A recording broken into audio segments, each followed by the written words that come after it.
Hi everyone, this is Jim. Welcome to this postmortem of my Blitz game number 643. My opponent kicked off with e4, and I went with e6, the French defense. So we go down the main line, d4, d5, and then e5. e5 is the third choice here. It's known as the advanced variation, but the two knight moves, knight to c3, which leads to classical or win-hour variations, knight d2, the Tarrasch variation, are the two most popular moves, just supporting that pawn in the center. Taking right away is known as the exchange variation, and it tends to be kind of drawish, at least among top-level players, about even. But, well, if you want a simple way to play against the French that gives white some kind of pull, then that's a way to play. So I don't believe, in spite of these statistics, that it's completely even. White still has the opening move.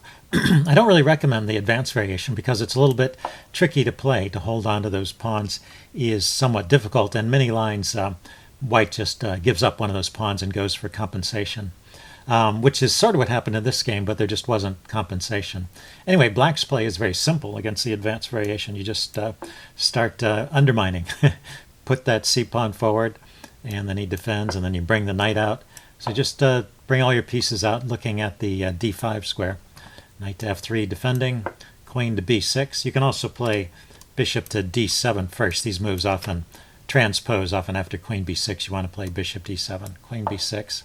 And now the line I've seen most often is actually bishop d3, which is setting up this little trick.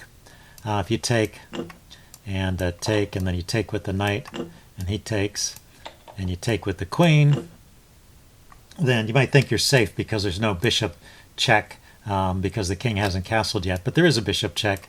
It's just the other direction. So always remember, bishops have two ways to get to the same square, or to hit a target. They can move along either axis. So anyway, that loses the queen and the game. So after that, let's go back. Bishop d3 is a move, and although it wasn't the most popular move in the database, and you can take right away, or you can play bishop d7 to guard against that check, and then you're really threatening to take. And so white usually takes at this point and grabs the pawn. If we back up, the other way to play at this point, where my opponent played, I went queen b6. Yeah, he went bishop e2. I didn't even realize that was a move because I see bishop d3 so often. So that is a line. You just have to know when, realize, if you're white, realize that after black plays bishop d7, that trick no longer works and you have to do something about the d-pawn. So the most popular line here is a3, which I never see in practice. Maybe it's a kind of a grandmaster thing. So there's different ways black can respond to this. c4, just trying to clamp down on the light squares here and keep those pawns from coming forward. Knight h6 seems like a weird move, but I would probably play this bishop d7 move, and we get this kind of position. b4, this was the idea, I guess, of a3 to support b4. And then after this trade, rook to c8. Seems like this is an okay position for black. He's getting his queen side developed, but eventually the king side will be developed and should be okay. And but it's okay for white as well. White is holding onto the center in that line. So that's a way to play it. And then well, let's go back to the game. In the game, he played bishop to e2. And so he just doesn't go for any of the complications. He's leaving his queen and his knight in place, not blocking their view, and they're securely defending the d5 pawn. So I play knight g7, apparently a rare move. I could go ahead and take here, and after the exchange, then go knight to e7. I think maybe it transposes into the game. So let's just look at the game. I went knight e7, and then he castled right away. That's one last look at the opening book. Instead of castling, taking is a way to hold on to the pawn. Actually, castling at this point loses a pawn. So that's what I mean about being careful with the center. I thought he could defend with the bishop, but we'll see. I'll show that that doesn't actually work. So I played knight e7, he castled, and I took the pawn, and he took back. Yeah, he hasn't lost the pawn yet. He could still take with the knight. Well, this is sacrificing the other pawn. If you take with the knight, then I can take this pawn. But there's compensation here. This knight is a target, has to move again, and white can play this position for compensation. A gambit play type of position. Let's see, he took, and I just went knight f5 here. Since this bishop isn't on d3, it's not threatening to take off this bishop, the knight, which often happens.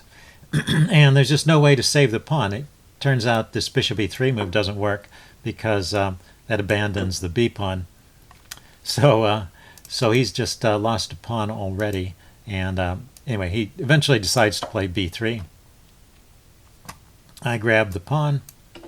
Let's see, he trades one pair of knights and I take back with the queen. I didn't want to allow my knight to get pinned there. Although the chess engine didn't think there was anything especially too awful about that position either. But, well, this is pretty straightforward. We go to an endgame where I'm a pawn up, and I don't have any particular weaknesses. And so it's good. Winning for black, actually.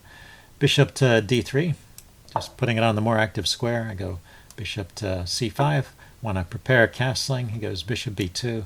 Hitting my loose knight, I drop the knight back to c6. Plays knight to d2. I go b6. I was starting to worry here about him putting a rook on the c file and skewering these pieces here.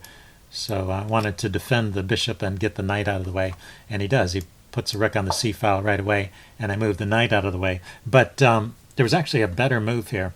And the chess engine thinks after my move that white has pretty decent chances to hold the game.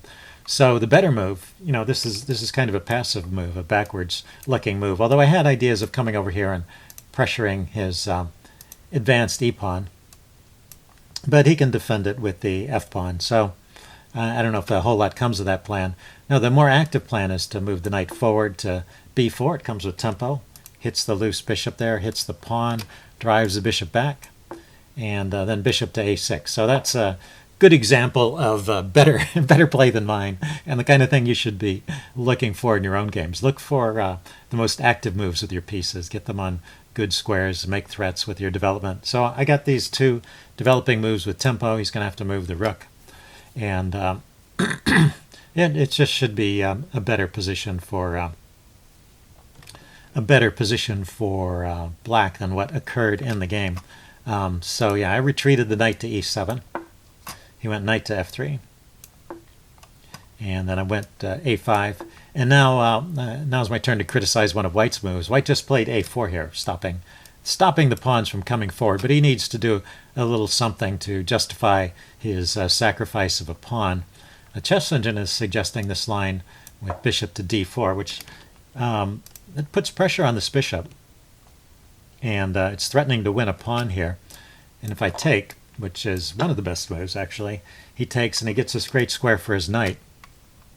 Let's say I bring my king to d7 because his rook is threatening now to penetrate to c7, and the rook to c3. He lifts the rook and it prepares to double. And so this is taking advantage of my lack of development. The fact that I didn't play that knight before bishop a6 line means that I still have a bishop on the back rank, and so white has enough activity maybe to compensate for the pawn. But he played this slow move a4, and now I have time to unravel. I start with bishop to a6. I'm trading off this light squared bishop. The more I can simplify the position, the easier the endgame will be to play. He went rook f to d1, unpinning the bishop, but I went ahead and traded. And then castled. So I'm a solid pawn up here, and there's really no compensation once again. And so it should be pretty good. He goes bishop to d4 here.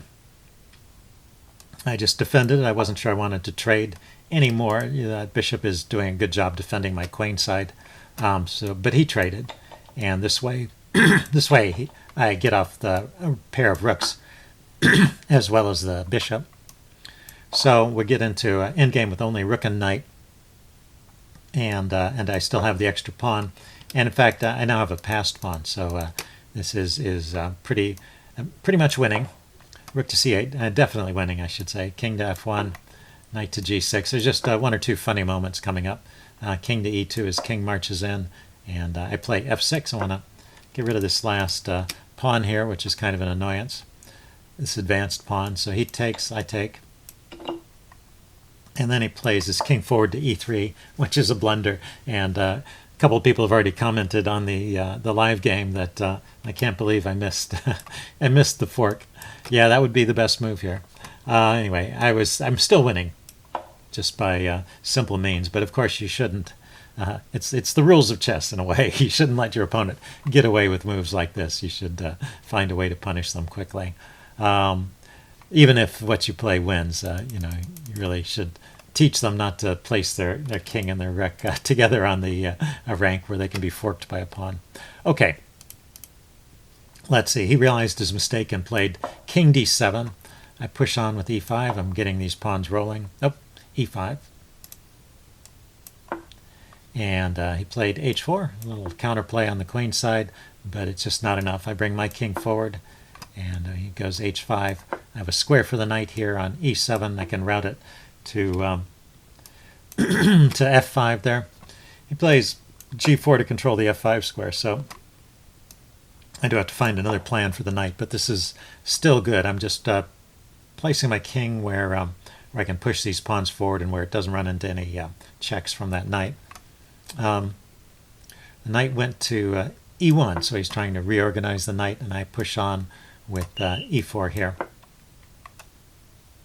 He goes f3, and then I took. But there's a nice intermediate move here, which is better than the exchange on f3, which is to push on with d4. It kicks his rook around, and then I can push the e-pawn forward. Now this pawn is the passed pawn. I have actually two passed pawns now, and that's a protected passed pawn. So anyway, pretty easy win from there.